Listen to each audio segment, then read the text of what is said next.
स्वागत है आप सभी का निष्काम एजुकेशन पर।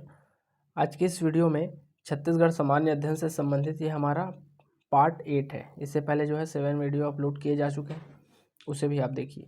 आज का आपका टारगेट है 10 में कम से कम तो 9 बनाना ही है आपको, ठीक है। तभी आपकी स्थिति जो है धीरे धीरे सुधरेगी छत्तीसगढ़ में, ठीक है।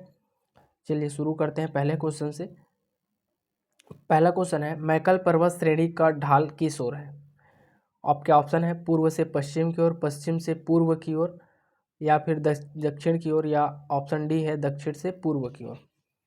तो आपका करेक्ट आंसर हो जाएगा ऑप्शन नंबर बी, पश्चिम से पूर्व की ओर मैकल पर्वत श्रेणी का ढाल है, ठीक है। मैकल पर्वत श्रेणी जो है सतपुड़ा पर्वत श्रेणी का हिस्सा है।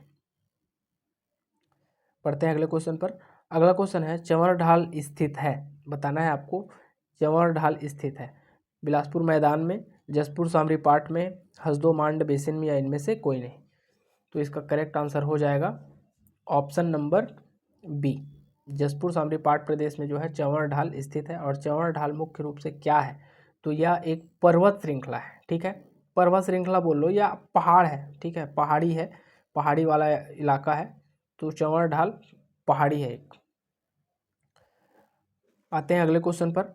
अगला क्वेश्चन है, गढ़िया पहाड़ छत्तीसगढ़ के किस भौतिक प्रदेश में स्थित है? तो सर्वप्रथम ये जानिएगा कि गढ़िया पहाड़ जो है वह आता है कांकेर में, ठीक है। कांकेर जिला में जो है गढ़िया पहाड़ पड़ता है।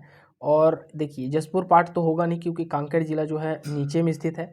बघेलखंड का पठार भी यहाँ नहीं होगा। इसका करेक्ट आंसर हो जाएगा दंडकारण्य, क्योंकि जो है कांकेर वाला का निचला हिस्सा से जो है दंडकारण्य शुरुआत शुरू हो जाता है और सुकमा तक का है, ठीक है।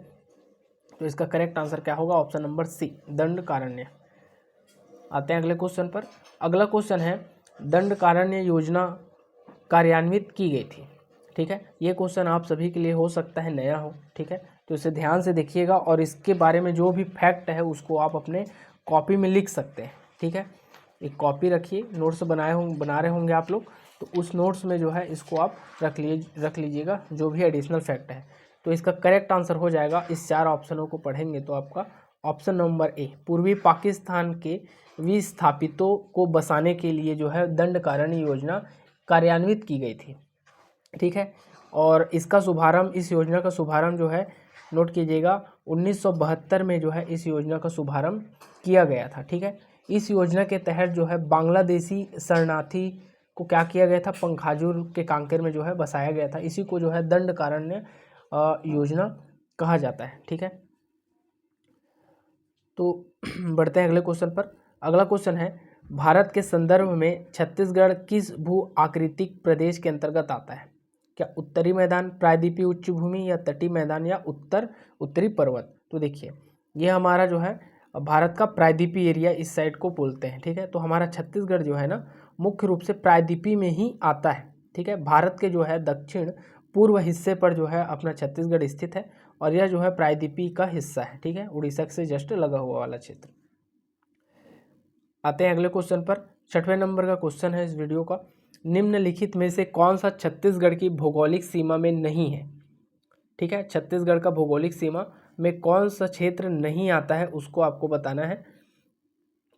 तो देखिए छोटा नागपुर का पठार ये तो आता है भौगोलिक सीमा में, ठीक है, छत्तीसगढ़ का भौगोलिक सीमा में। बघेलखंड का पठार आता है बिल्कुल। दंडकारण्य क्षेत्र ये भी आता है, ये जो है दक्षिण में पड़ता है, ठीक है। इसके अलावा महानदी का मैदान बीच में है।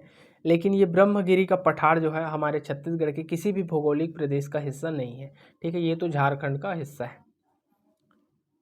चलिए बढ़ते हैं अगले क्वेश्चन पर। अगले क्वेश्चन में आते हैं, निम्नलिखित में से कौन सी सीमा छत्तीसगढ़ की पहाड़ी इलाकों का हिस्सा नहीं है? ठीक है, पहाड़ी इलाकों का हिस्सा कौन सा, पहाड़ी या कौन सा जो है हिस्सा नहीं है पूछा है। तो देखिए सतपुड़ा पर्वतमाला छत्तीसगढ़ में है, ठीक है।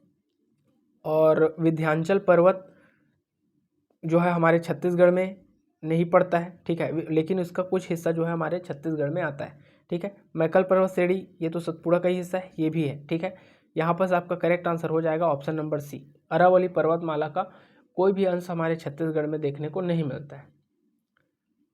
आते हैं अगले क्वेश्चन पर। तो इसका करेक्ट आंसर क्या हो जाएगा? ऑप्शन नंबर सी इसका करेक्ट आंसर है ना। आते हैं अगले क्वेश्चन पर। अगला क्वेश्चन है अलबका पहाड़ी स्थित है।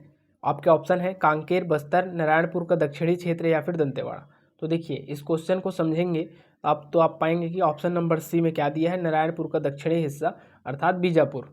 ठीक है, तो अलबका पहाड़ी कहाँ स्थित है, बीजापुर में। आते हैं अगले क्वेश्चन पर। अगला क्वेश्चन है गोलापल्ली का पठार किस तहसील के अंतर्गत आता है। गोलापल्ली का पठार किस तहसील के अंतर्गत आता है, तो क्या बीजापुर, चरामा, कोंटा या फिर दरभा। देखिए नड्डापल्ली, आवापल्ली ये सभी गुफा है, ठीक है, और वो जो है बीजापुर में पड़ता है। लेकिन ये गोलापल्ली का जो पठार है वो मुख्य रूप से सुकमा जिले के अंतर्गत कोंटा क्षेत्र के अंतर्गत आता है। ठीक है, तो ऑप्शन नंबर सी इसका करेक्ट आंसर हो जाएगा। बढ़ते हैं इस वीडियो का अंतिम क्वेश्चन की तरफ, और 10वें नंबर का क्वेश्चन दिया हुआ है निम्नलिखित में सबसे ऊंचा है। ठीक है, इन पहाड़ों में बताना है आपको कौन सबसे ऊंचा है, उसको आपको क्या करना है, बताना है। तो देखिए यहाँ पर सभी का आपको जो है ऊंचाई पता रहना चाहिए। ठीक है, तो जैसे कि देखेंगे जारंग पाट की ऊंचाई कितना है, 1045 है। ठीक है, देवगढ़ की पहाड़ी कितना है, 1033 है। धारी डोंगर की पहाड़ी जो है 899 मीटर है। वहीं पलामा चोटी की बात करें तो पलामा चोटी कितना है, 1080 मीटर हाइट है। ठीक है, तो सबसे ऊंचा कौन हुआ यहाँ पर, तो पलामा चोटी। आपका correct answer option number D हो जाएगा। ठीक है, सबसे ऊंचा कौन है बोला है तो पलामा चोटी इसका करेक्ट आंसर होगा। तो इस प्रकार हमारे 10 क्वेश्चन यहाँ पर कंप्लीट होते हैं। वीडियो को अंत तक देखने के लिए बहुत बहुत धन्यवाद। चलिए मिलते हैं हम अपने अगले वीडियो में।